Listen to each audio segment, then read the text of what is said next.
This is a Celebration 125 podcast.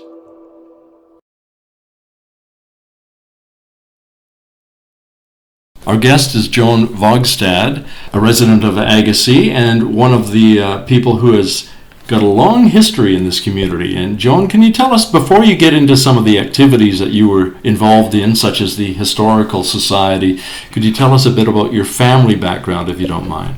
I was born in Agassiz. My mom was born in Agassiz. My grandmother came, my maternal grandmother, came here when she was 7. She married a local fellow, and he was a reeve here for 24 years. And they had a farm, had 10 children raised here, my mother being one of them. Yeah, well, and then he was the reeve for, like I said, 24 years. What year would this be then that he was reeve? They were married in 1885. So he would have been reeve in, it's in the memories book. Okay. We'll check the memories book. Okay. That's okay. Go back to your beginnings, if you don't mind, when you went to school here and some of the first groups or clubs that you were involved with. Well, I was into sports. I liked the track and the basketball especially.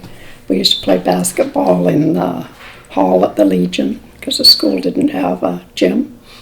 And that was what I was involved in mainly. I went to the Anglican church and taught Sunday school there for a while. That was probably, we used to, there used to be a lot of dances then. We used to go to school dances and lots of the dances. 1945.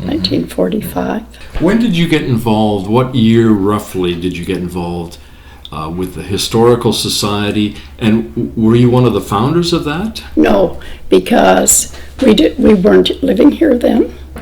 Elm had moved to Vancouver, and we had just bought this property out in the highway. So we kept it and moved downtown for 28 years. And that was the time when the museum got going. But we came up here in 1985 for their opening.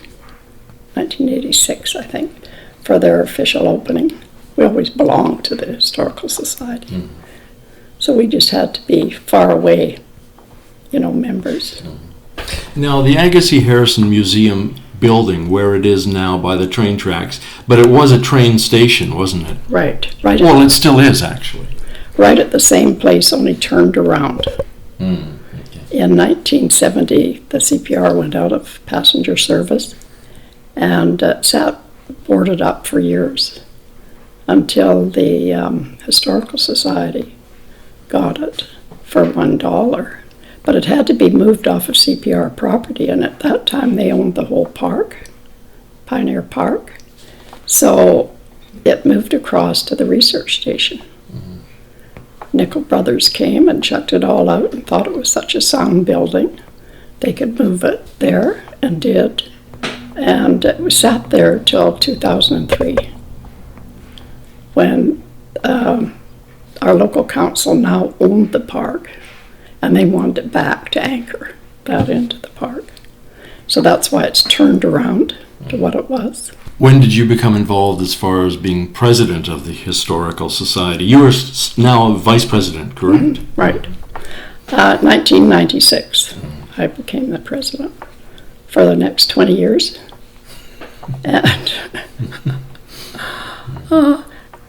one thing about that, we always had such wonderful volunteers. They were just remarkable, and which helped me do my job and helped us keep the museum going, and wasn't always easy. We didn't have money. We had to pay all our bills, and there weren't the grants available then that are now, for sure. And that's probably it. It was different times. Yeah. Different times. You paid for everything, and like now, you don't. You get, grants now, of course, from the district and Harrison and tourism and we didn't have any of those. There's some of the, I know it's hard to pick one or two even. There's so many things that have gone on over the decades in this community, but can you tell us anything about the Corn Festival every year? Oh, well, that was always popular. Yeah, we always put a float for the museum in the parade, and very popular with the kids. Now, the Fall Fair is in September, but was the Corn Festival still part of that, or was it tied in with the May Day parade or weekend? No, it became part of the fair. Okay. Mm-hmm. Yeah, so, yeah, the fair, we always, like I said, we always had a museum float in there. What about May Day? Anything you can tell us about that? Well, I wasn't really here for May Day. I didn't come here because I lived in Ioko. My parents lived in Ioko for a while. I didn't come here till I was 10. And they didn't have, I wasn't involved with May Days. Okay. They were, I think, finished by then, or I don't know if they were finished or not, but I was never involved with May Days. You and your husband Alan have been involved with hiking groups, walking groups. Can you tell us a bit about the, was it the Troopers? The Troopers. Yeah, we went, we were members of the Troopers for about 20 years. And this would begin when? When we retired back here in 1990. You know, we were working around here because this was all bush.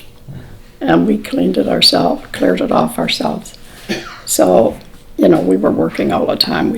Alan says we got to do something else. So we joined the hiking group. And so hiked every Wednesday for the next 20 years. And it was great because you pack your lunch and you go for the day and go to a different place.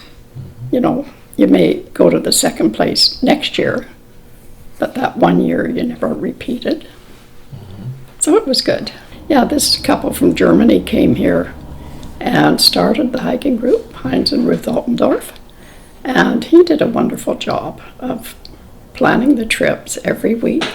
He'd go and check them out before we went on them the following week, and kept card decks of all the hikes. Yeah, it was good. Is there anything over the years, obviously you've seen many changes in Agassiz and it's starting to go through a bit of a growing spurt right now. Is there something that stands out over the years? Well, the fact that the farms were so small compared to today.